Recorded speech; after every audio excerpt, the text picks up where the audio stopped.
ሬድዮ ኤረና ናጻ ድምፂ ኤርትራውያን ዕለታዊ ዜና ኣሜሪካ ኣብ ልዕሊ 3 ሰበስልጣን ሱዳን ነበር እገዳም ቢራ ንሰላም ጸጥታን ምርጋእን ሱዳን ኣብ ምድኻም ሰሪሖም ብዝብል ክስዮም ድማ ተኣጊዶም እቶም ሰበስልጣናት ነበር ጣሃ ዑስማን ኣሕመድ አልሑሴን ሚኒስተር ጉዳያት ወፃእን ዳይሬክተር ቤት ጽሕፈት ፕሬዚደንት ሱዳን ነበር ዑመር አልበሽር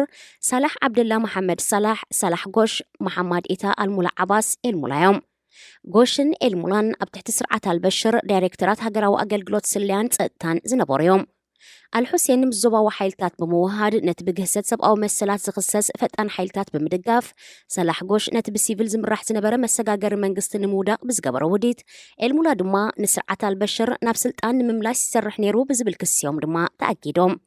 ምክትል ጸሓፊ ግብረ ሽበራን ፋይናንሳዊ ስልያን ብራያን ኔልሰን ኣሜሪካ ኣብ ልዕሊቶም ሱዳን ናብ ዲሞክራሲያዊ መጻኢ ከይትሰጋገር ዘዕንቅፉ ስጉምቲ ክትወስድ እያ ክብል ገሊጹ ከም ውፅኢት ናይቲ እገዳ ኣብ ኣሜሪካን ንሳብ ትቆጻጸሮን ዝርከብ ውልቃዊ ሃብትን ንብረትን ዞም ሰበስልጣናት ክድስክል እዩ ኣብ ኤውሮጳ ስግኣታት ሓደጋ ግብረ ሽበራዊ መጥቃዕቲ ከም ዘሎ ተገሊጹ ኮሚሽነር ውሽጣዊ ጉዳያት ሕብረት ኤውሮጳ ይልቫ ጆሃንሰን ንጋዜጠኛታት ኣብ ዝሃበቶ መግለጺ ኩናት እስራኤልን ፍልስጤማዊ ዕጡቕ ጉጅለ ሓማስን ዘስዓቦ ኣብ ቅነ በዓላት ልደት ኣብ ኤውሮጳ ግብረ ሽበራዊ መጥቃዕቲ ከየጋጥም ተሰጊኢኹም ዘሎ ገሊጻ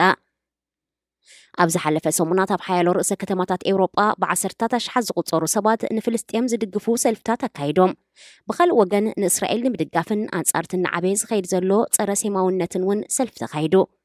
እዚ መጠንቀቕታ ዝወፀ ሓደ ወዲ 15 ዓመትን ሓደ ተሓባባሪዩ ዝተባህለን ዝሓለፈ ሰሙን ኣብ ምዕራብ ጀርመን ኣብ ዝርከብ ዕዳጋ ልደት ንእሽቶ ናይ ጽዕነት መኪና ንምፍንጃር ውዲት ብምፍጻም ከም ዝተኸሰሱ ክፍለጥ እንከሎ ብኻልእ ወገን እውን ኣብ ፈረንሳ ፓሪስ ኣብ ጥቓ ግንቢ ኤፍል ኣብ መወዳእታ ሰሙን ንዝተፈጸመ ሓደ በጻሒ ዝቐተለን ክልተ ድማ ዘቑሰለን መጥቃዕቲ ከም ኣብነት ብምውሳድ እዩ ይልቫ ብጋዜጠኛታት ተሓቲታ ኣብ ዝሃበቶ መልሲ ኣብ ገለ ካብተን 27 ኣባል ሃገራት ሕብረት ኤውሮጳ ዘሎ ስግኣታት ጸጥታን ጸብጻባት ፂረ ሰማውነት ከምኡውን ብኢንተርነት ዝዝርጋሕ ዘሎ ናይ ጽልኢ ዘረባን ኣኽራሪ ትሕዝቶን መሰረት ብምግባር ነቲ ናይ ስግኣት መደምደምታ ከም ዝተበጽሐ ገሊጻ እዚ ኩሉ ተራእዩ እወ እቲ ስግኣት ርእዩ ዘሎ ድማ ትብል ኮሚሽን ሕብረት ኤውሮጳ ኣብ ተኣፈፍቲ ከባቢታት ብፍላይ ድማ ኣብ ቦታታት ኣምልኾ ጸጥታ ንምውሓስ ተወሳኺ 30 ሚልዮን ዩሮ ክህብ ምዃኑ ገሊጹ ሓያሎ ጉጅለታት ተጣበቕቲ መሰላት ደቂ ኣንስትዮ እቲ ኣብ 7 ጥቅምቲ ብሓማስ ተፈጺሙ ዝተባህለ ጾታዊ ዓመፅ ብውድብ ሕቡራት ሃገራት ክምርመርን ክኹነንን ይሓቱ ኣለዉ ኣምባሳደር እስራኤል ኣብ ሕቡራት ሃገራት ጊላድ ኤርዳን ሓማስ ኣብ ልዕሊ እስራኤል ኣብ ዘካየዶ መጥቃዕቲ ንጾታዊ ዓመፅ ደቂ ኣንስትዮ ከም ኣጽዋር ኩናት ኮነ ኢሉ ከም ዝጥቀመሉ ገሊጹ እስራኤል ትማልሶኒ ውድብ ሕቡራት ሃገራት ነቲ እስራኤል ሓማስ ኣብ ልዕሊ ደቂ ኣንስትዮ ጾታዊ ዓመፅ ፈጺሙ ዝብል ዘቕረበቶ ጸብጻብ ቅልጡፍ ምላሽ ዘይምሃቡ ከሲሳ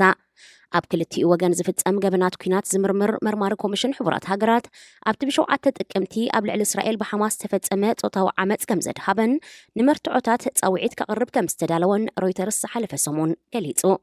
ሓላፊ ኣጉራዊ መርመራ ገበን ፖሊስ እስራኤል መኒ ቢንያሚን ዓሰርተታት ደቂ ኣንስትዮን ገለ ደቂ ተባዕትዮን ብዕጡቓት ሓማስ ከም ዝተዓመፁ ገሊጹ ቢንያሚን ምስ ዘ ኒውዮርክ ታይምስ ኣብ ዝገበሮ ቃለ መጠይቕ መርመራ ሬሳታት ብምክያድ ካብ ዝተማረኹ ወተሃደራት ሓማስ ዝተረኽበ መርትዖታትን ምስክርነትን ከምኡውን ካብ ሕቡእ ካሜራ ዝተረኽበ ተንቀሳቐስቲ ስእልታት ኣብ ማሕበራዊ መራኸቢታት ብዝተረኽቡ ምስልታት እቲ ተፈጺሙ ዝተባህለ ዓመፅ ክረጋገጽ ከም ዝተኻእለ ጠቒሱ ዝኸበርኩም ሰማዕትና ዜና ኣብ ዝተፈጺሙሎ ሬድዮ ኤረና ናጻ ድምፂ ኤርትራውያን